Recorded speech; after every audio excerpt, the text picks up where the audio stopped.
નમસ્કાર મિત્રો, તમે સાંભળી રહ્યા છો આજના સમગ્ર દિવસના વિગતવાર મુખ્ય સમાચાર બુલેટિન. આ ન્યૂઝ બુલેટિનમાં અમે તમને આપશું સૌપ્રથમ ગુજરાતના તમામ જિલ્લાઓના સ્થાનિક સમાચાર, રાજ્ય સ્તરીય સમાચાર તેમજ દેશ અને દુનિયાના સમાચાર સંપૂર્ણ વિગત સાથે.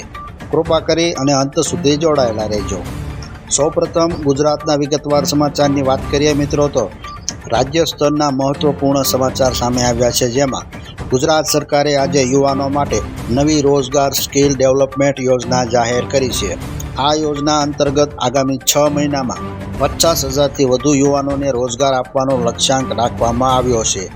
આ યોજનામાં IT, manufacturing, healthcare, construction, logistic અને ટુરિઝમ ક્ષેત્રમાં તાલીમ આપી અને સીધી નોકરી આપવામાં આવશે.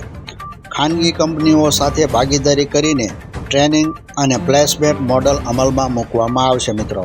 ત્યારબાદ વિકાસની યોજનાઓની વાત કરીએ તો રાજ્યમાં વિકાસને વેગ આપવા માટે સરકારે 10,000 કરોડના ઇન્ફ્રાસ્ટ્રક્ચર પ્રોજેક્ટ મંજૂર કર્યા છે, જેમાં 1200 કિલોમીટર નવા હાઈવે, 35 નવા બ્રિજ અને ફ્લાયઓવર, ગ્રામ્ય વિસ્તારોમાં પીવાનું પાણી તેમજ નવી સરકારી હોસ્પિટલો અને આરોગ્ય કેન્દ્રો ખોલવામાં આવશે. ત્યારબાદ જિલ્લાના વિગતવાર સ્થાનિક સમાચારની વાત કરીએ, જેમાં અમરેલીની વાત કરીએ તો અમરેલી જિલ્લામાં ખેતી ક્ષેત્રે મોટો વિકાસ થયો છે. સરકાર દ્વારા નવી સિંચાઈ યોજના અમલમાં મૂકવામાં આવી છે, જેના કારણે 18,000 હેક્ટર જમીનમાં સિંચાઈ સુવિધા મળશે. ખેડૂતોમાં ખુશીનો માહોલ પણ જોવા મળી રહ્યો છે. ભાવનગર શહેરની વાત કરીએ તો ભાવનગર બંદરના વિકાસ માટે 1200 કરોડની યોજના મંજૂર કરવામાં આવી છે. નવા જેટી, કાર્ગો ટર્મિનલ અને સ્ટોરેજ સુવિધાઓ વિકસાવવામાં આવશે.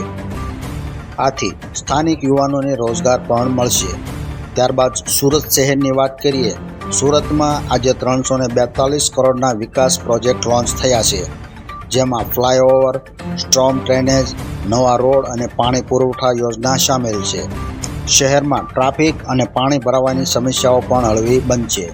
અમદાવાદ શહેરની મિત્રો વાત કરીએ તો અમદાવાદ મેટ્રો ફેઝ 2નું કામ ઝડપી ગતિએ ચાલી રહ્યું છે. આગામી 6 મહિનામાં 25 કિલોમીટર નવી મેટ્રો લાઇન શરૂ થશે. સાથે જ શહેરમાં 100 નવી ઇલેક્ટ્રિક બસ પણ ઉમેરવામાં આવશે.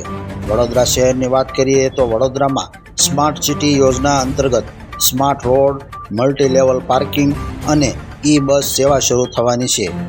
600 કરોડના પ્રોજેક્ટને મંજૂરી આપવામાં આવી છે. ભરૂચની વાત કરીએ, ભરૂચમાં કેમિકલ અને પેટ્રોકેમિકલ ઉદ્યોગોને પ્રોત્સાહન આપવા માટે નવું ઇન્ડસ્ટ્રીયલ કલ્ચર વિકસાવવામાં આવશે. આથી 20,000થી વધુ રોજગાર સર્જાવાની શક્યતા રહેલી છે.